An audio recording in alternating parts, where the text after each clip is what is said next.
আসসালামাইকুম বন্ধুরা, আমরা আমাদের দ্বিতীয় ঘেরে আসছি সকালবেলা ডাব পাড়ার উদ্দেশ্যে। সকালে আমাদের গাছগুলো থেকে রস হয়েছে, কিন্তু আমি ঘুমের থেকে উঠতে না পারার কারণে আসলে রস পাড়া দেখাইতে পারিনি। এখন ডাব খাওয়ার জন্যে আসলাম নিজেদের গাছ থেকে ডাব।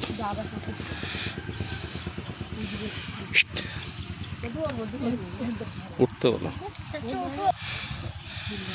চাস্তো ভাই, আমার ছেলে, আমার স্ত্রী, আমরা সবাই আসছি। অবশ্যই অনেক শীতের কনকনে বাতাস, দেখিস পড়ে যাইস না জন্য। এটা আমাদের ঘের, আরেকটা ঘের। ইতিমধ্যে আমার আগের ভিডিওতে আপনারা দেখছেন এই ঘেরটা। এখানে আমাদের 2 বিঘা জমি আছে, তারপরে এইখানে প্রায় 3 বিঘার মতো জমি আছে। ওই পাশে জমি আছে প্রায় 4.5 বিঘা না 5 বিঘার মতো, ওই সাইডে আছে। আর বিলে আরও জমি আছে আমাদের, আল্লাহর রহমতে, আল্লাহর অশেষ মেহেরবানিতে আছে।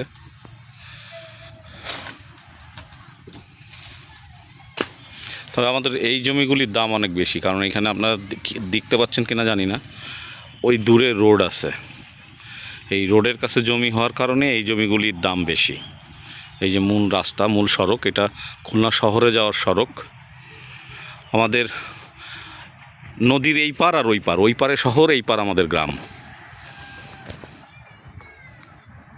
আমার কাজিন গাছে উঠে গেছে ডাব পাড়ার জন্যে। সাবধানে ভাইয়া, দেখো সাপটা পাবার থাকে মাঝে মধ্যে।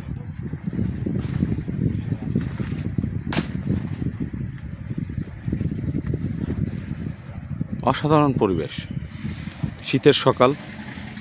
এখন সকাল 8টার মতো বাজে। সকালে খুব কুয়াশা ছিল, কিন্তু বাতাস হওয়ার কারণে এখন কুয়াশা কেটে গেছে। ওই পাশেই নদী, একদম ওই পাশেই নদী। আপনারা দেখতে পাচ্ছেন, এই যে গাছগুলি দেখতেছেন, ঠিক ওইটার ওইখানেই নদী। ওইখানে একটা টাওয়ার দেখতে পাচ্ছেন কি না জানি না, টাওয়ারটার হলো নদীর ওই পারে, মাঝখানে নদী, অনেক বড় নদী। নদীর ভিডিও আমার আগে ভিডিওতে আছে।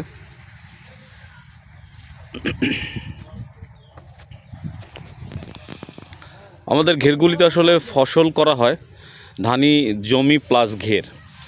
এই যে এই অংশটা দেখছেন, এই অংশটা অনেক গভীর। এই অংশে মূলত মাছ থাকে। আর এইখানে এই ফসলটা বড় হয়ে যাওয়ার পরে এইখানে পুরা ঘেরের ভিতর পানি থাকবে। তখন মাছগুলি এই সারা ঘেরের ভিতর বিচরণ করবে। তারা এই ফসলের গোড়া, তারপরে এর ভিতর খাবার দেওয়া হবে, এই ছোটোখাটো খাবার, এগুলি খেয়েই আর কি ন্যাচারালভাবে এরা বড় হবে। এবং এই মাছ অসাধারণ স্বাদ। কালকে আমাদের এই ঘের থেকে, এই ঘেরও ঠিক সেরকম একই পদ্ধতিতে মাছ চাষ করা হয়। এইখানে গভীরতা বেশি, এই পাশে গভীরতা কম। যখন ফসলগুলো বড় হয়ে যায় তখন আর কি এই মাছগুলি সারা ঘেরে বিচরণ করে। কালকে এই ঘের থেকে জাল ফেলে একটা রুই মাছ, একটা কাতলা মাছ, একটা সিলভার কাপ মাছ ধরা হয়েছে। শুধু রসুন পেঁয়াজ দিয়ে কোনো মতে তরকারি রান্না হয়েছে, মাটির চুলার তরকারি। এত পরিমাণ স্বাদ মাছ। আমরা ঢাকায় মাছ কিনে খাই, কিন্তু সেই মাছে কোনো স্বাদ নাই। কিন্তু এই মাছে এত টেস্টি, কারণ একদম অরিজিনাল মাছ, প্রচণ্ড টেস্টি, প্রচণ্ড টেস্টি।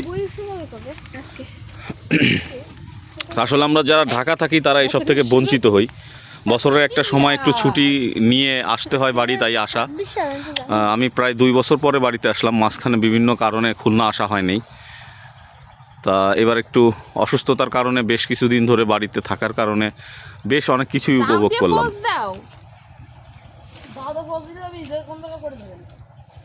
তুমি তোমার এক হাত দিয়ে ধরে রাখছো ওই পাশে, তুই ভালো করে ভিডিও করতেছিস তাই। হ্যাঁ, দাও দাও। 1 2 3 গুড ক্যাচ, গুড ক্যাচ।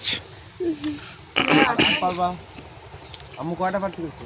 দুটো তো করার কথা বললি না পারবে না, আর দরকার নেই তো, কারণ শীতের দিনে তো আর ডাব খাওয়া যাবে না, তো পিঠাই দেওয়ার জন্য। চলে আসো, চলে আসো। একটা দেবে না গাড়ি এসে আরেকটা খালি হবে। হ্যাঁ হ্যাঁ, চলে আসো। এটা বেসিক্যালি নারকেল হয়ে গেছে আর কি, এটা ডাব না, নারকেল।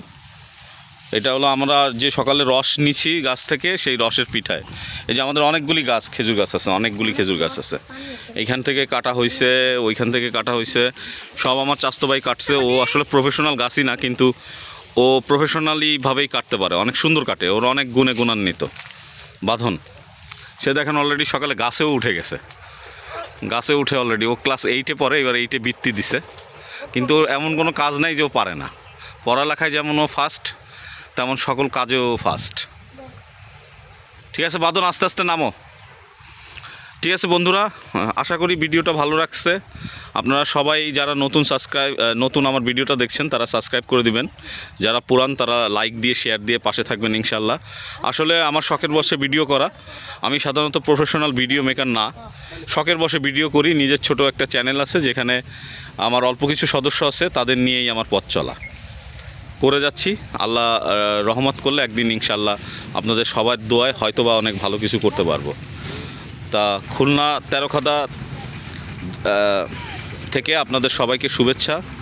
আপনারা সবাই ভালো থাকবেন, আবার কথা হবে ইনশাল্লাহ, আবার দেখা হবে নতুন কোনো ভিডিওতে।